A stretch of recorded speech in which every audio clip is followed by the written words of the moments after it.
नमस्कार किसान भाइयों। आज की वीडियो में आपका स्वागत है और आज की वीडियो हम बतलाने वाले हैं कि केले की खेती को आप कैसे लगा सकते हैं और किस तरीके से लगा करके हम अपनी फसल से अच्छा खासा उत्पादन ले सकते हैं। साथ ही में उत्पादन से हम अपना कितना प्रॉफिट कर सकते हैं। तो किसान भाइयों, आज की वीडियो में आपको केले की खेती की संपूर्ण जानकारी मिलने वाली है।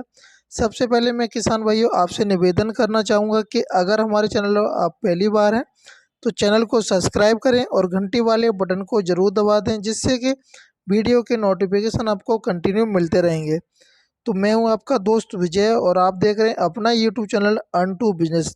किसान भाइयों, आज की वीडियो में जो हम बताएंगे वो संपूर्ण जानकारी है और जो आपको बहुत सारी सोशल मीडिया पर बहुत ज़्यादा गलत इन्फॉर्मेशन मिलती है, लेकिन मैं आपको किसान भाइयों सटीक जानकारी देने वाला हूं।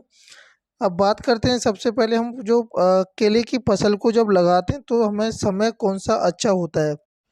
किसान भाइयों, जो अनुकूल समय केले की फसल को लगाने के लिए जो 15 मई से 15 जुलाई होता है, लेकिन जून का महीना भी सबसे अच्छा उपयुक्त तो माना जाता है। वैसे तो आप मई से जुलाई के अंतराल में आप लगा सकते हैं। वहीं पर बात करेंगे किसान भाई को, जो भूमि यानी कि जो हमारी जो खेत की जो मिट्टी है वो कौन सी होनी चाहिए। वैसे तो आप सभी प्रकार की मिट्टी में कर सकते हैं, अगर हाँ जो पथरीली मिट्टी है उसमें थोड़ी हमें ज़्यादा परेशानियों का सामना करना पड़ता है। लेकिन जो भूमि जो दोमट मिट्टी की जो भूमि होती है और उसमें जो जल निकासी का अच्छा प्रबंध होता है, उनमें हम केले की फसल को लगा सकते हैं। और साथ ही में किसान भाइयों, जैसे कि हम केले की फसल लगाते हैं तो खेत को हमें किस तरीके से तैयार करना चाहिए, क्योंकि अगर खेती अच्छी तरह से कर रही है तो खेत को जो हमारी मिट्टी है, खेत की जो उर्वरक शक्ति है वो कैसे हम उसमें उर्वरक शक्ति बढ़ा सकते हैं। तो सबसे पहले किसान भाइयों, जैसे कि अगर आपने अपनी फसल में अभी तक पलेवा नहीं किया तो पलेवा कर लें। पलेवा करने के बाद में उसमें हैलो की सहायता से उसमें गहरी जुताई करा दें और गहरी जुताई कराने के बाद में जैसे कि हम बेड़ों के द्वारा और ड्रिप सिस्टम के द्वारा हम फसल करना चाहते हैं तो उसके लिए आपको गहरी जुताई की आवश्यकता है। वहीं पर किसान भाइयों, जुताई करने से पहले उसमें गोबर की सड़ी हुई खाद, यानी कि 2 से 3 साल पुरानी गोबर की खाद हो उसे डाल दें। 3 से 4 ट्रॉली प्रति हेक्टेयर डाल दें। और साथ ही में किसान भाइयों, उसमें अगर आपके खेत की जो उर्वरक शक्ति है वो कम है तो उसमें आप रासायनिक के जो खाद आते हैं, जो फर्टिलाइजर आते हैं, उनका भी आप चयन करके अपने खेत में डाल सकते हैं। और वहीं पर किसान भाइयों बात करते हैं, जो पीएच वैल्यू जो हमारी मिट्टी की कितनी होनी चाहिए। जो अनुकूल जो पीएच मान होता है वो 6 से लेकर 7.5 तक अच्छा रहता है। और किसान भाइयों, अगर आप बिना बेड के अगर केले की फसल को लगाना चाहते हैं तो उसके जो गड्ढे हैं हमें कब खोदने चाहिए। तो किसान भाइयों, अप्रैल और मई के बीच में अप्रैल से मई तक हम गड्ढों की खुदाई कर दें। जो गड्ढे की जो चौड़ाई और लंबाई है 60 × 60 सेंटीमीटर होनी चाहिए। और उसमें आप जैसे कि सड़ी हुई गोबर की खाद डाल सकते हैं। वहीं पर रासायनिक जो फर्टिलाइजर आते हैं उनको डाल सकते हैं। पोटास हो गया, यूरिया हो गया, उनका भी यूज कर सकते हैं।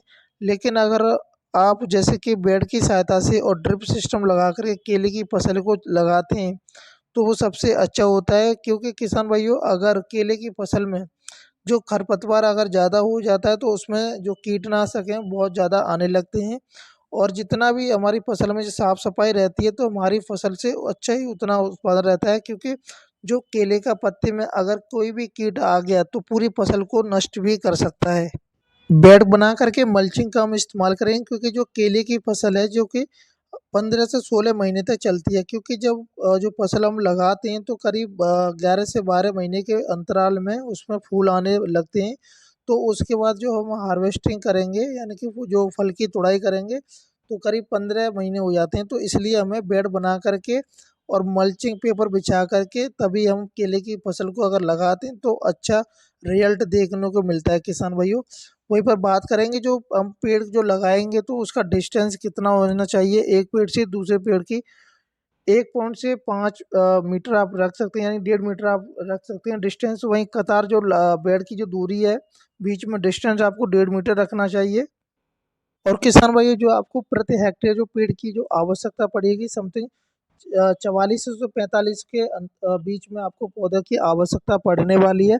वहीं पर अगर किसान भाइयों बात करें जो उन्नत किस्में, तो उन्नत किस्में बहुत सारी आपको देखने को मिलती हैं, लेकिन जो आपके यहाँ पर किसी किसान भाई ने अगर जो जिस वैरायटी को लगाया है उससे अच्छा रिजल्ट देखने को मिला है, तो उसको भी आप सिलेक्ट करके अपने खेत में लगा सकते हैं।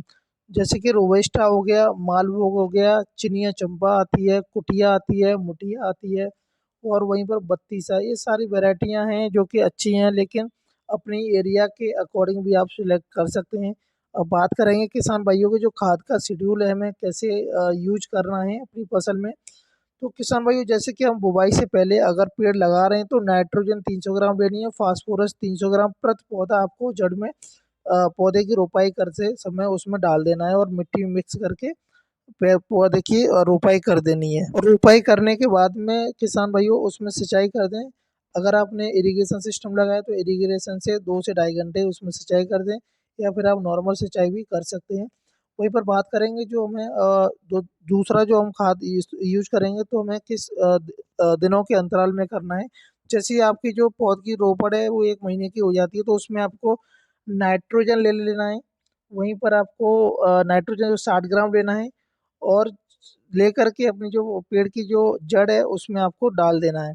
वहीं पर जैसे कि पौधे का जो रोपड़ है आपने किया, 2 महीने हो गए, तो उसके बाद नाइट्रोजन लेना है आपको 60 ग्राम, और फास्फोरस 50 ग्राम लेना है, और पोटास 100 ग्राम प्रति पौधे की दर से आपको पौधे की जड़ में डाल देना है।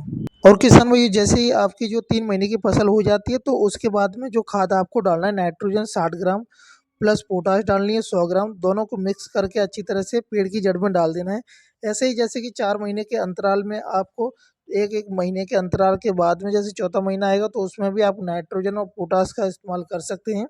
वो आप अपनी फसल को देख करके उसमें आप खाद का जो शेड्यूल है बना सकते हैं अपने तरीके से भी। और किसान भैया, अब बात करेंगे सिंचाई की तो किसान भाइयों, जैसे कि हम लोग अगर जुलाई, जैसे कि जुलाई में हमने अपनी फसल लगाई, तो अगस्त सितंबर तक तो हमें आवश्यकता नहीं रहती, क्योंकि बारिश का सम्मत होता है उस समय। तो लेकिन अगर हमें सिंचाई की आवश्यकता है, तो आप अपनी आवश्यकता के अनुसार अपनी फसल में सिंचाई कर सकते हैं।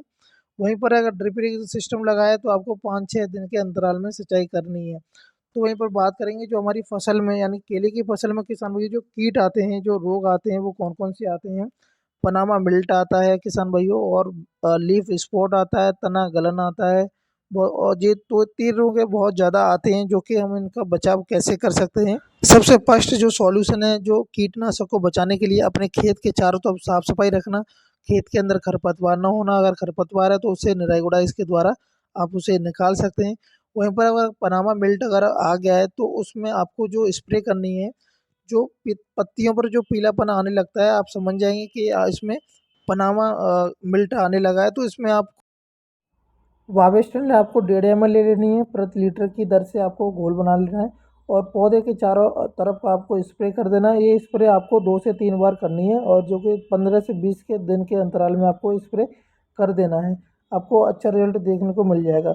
वहीं पर बात करेंगे लीफ स्पॉट अगर फसल में आने लगा है, जो कि पत्तों पर सफ़ेद धब्बे बनने लगे हैं, तो उसमें क्या होता है किसान भैया, आपकी जो फसल का जो ग्रोथ है वो रुक जाता है, ग्रोथ जो पेड़ में नहीं हो पाता है।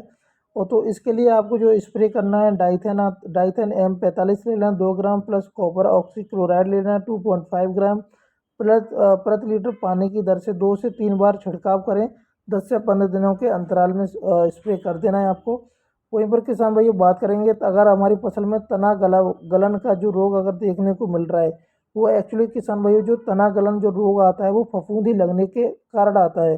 अगर आपकी फसल में फफूंद आने लगी है, तो उसके लिए डाइथेन M45 2 ग्राम ले लेनी है। बावेस्टीन 1 ग्राम प्रति लीटर 2 से 3 बार छिड़काव कर देना है। साथ ही में आपको ऑक्सीक्लोराइड भी ले लेना है, उसमें मिक्स करके 10 से 15 दिनों के अंतराल में उसमें अपनी फसल में अच्छी तरह से छिड़काव कर सकते हैं। अब बात करेंगे किसान भाइयों की, जो हम फड़ की जो हमारी केले की जो फसल है कितने दिन में तैयार हो जाती है। अगर जैसे कि आपकी फसल में 11 और 12 महीने में अगर फूल आ गया है, तो वो 14 महीने में हार्वेस्टिंग के लिए तैयार हो जाएगी, तो उससे आप केले की तुड़ाई कर सकते हैं। तो वहीं पर किसान भैया पैदावार की बात करें, तो प्रति हेक्टेयर में आप 80 से 90 टन केला निकाल सकते हैं। वो डिपेंड करता है आपके यहाँ पर क्लाइमेट वातावरण कैसा है, और मिट्टी की उर्वरक शक्ति कैसी है। किसान भाइयों, मैं आशा करता हूँ कि अगर आपको वीडियो अच्छी लगी तो वीडियो को लाइक करें और शेयर कर दें। कमेंट कर दें और अगर चैनल पर पहली बार है तो चैनल को सब्सक्राइब जरूर कर दें। जय हिंद, जय भारत, जय किसान।